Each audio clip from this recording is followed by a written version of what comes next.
Well, I'll give you the laws as far as America is concerned, all right? Because Australia's a little bit different. But as far as America is concerned, you must have country of origin labeling on your product, okay? That is the law in America. And it must be visible to the consumer. Now, if Amazon has covered your UPC code, which with the FNSKU, which is what they do, and your made in China remark statement is on your UPC code, then it will be covered and you will no longer be compliant. You will no longer be compliant. Will you get caught? Unlikely, but why take the risk? Instead, don't print it on your UPC, print it onto your FNSKU label, and then Amazon will put your Made in China sticker onto your products for you, because you just pay Amazon to do that, of course, 20 cents a pop. They'll do that for you. So it's much, much easier to get it onto your FNSKU than it is to get it onto your UPC, which will get covered. So there's that. Okay. Now, Europe is different. Europe, they have something called the CE rating. If you've ever purchased anything from Europe, you'll see invariably it's got a CE stamp on it. That's kind of the similar kind of thing. It's Europe's version of that.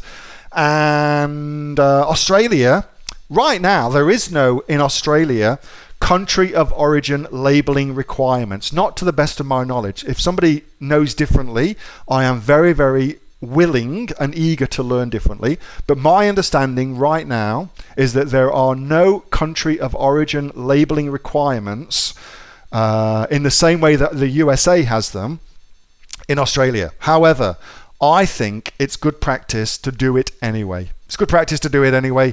If you're going to do your FNSKU, you might as well just put it on there.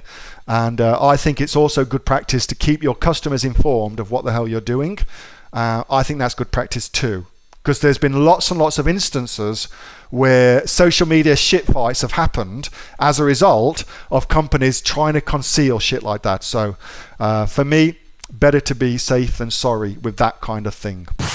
Hey, thanks so much for watching that video, and I hope that you got some massive value from it. Before you go, do you live in Australia? If you do, this is for you. Would you like to learn how to sell things on Amazon here in Australia? Would you like to know what sells really, really well and what sells for the maximum amount of profit?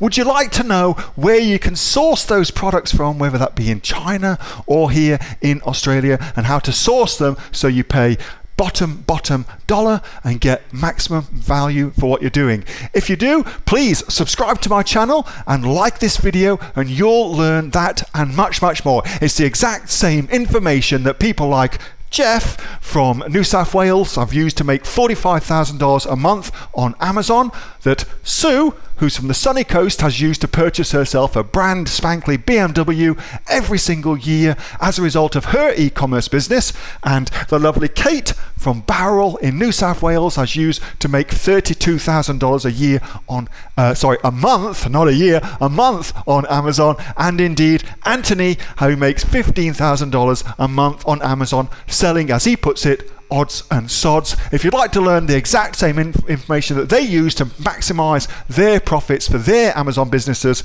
subscribe to this video, like my channel, post below if you want me to teach you something. Okay, I'm out of here. Speak to you soon. Bye. Subscribe. Do it now.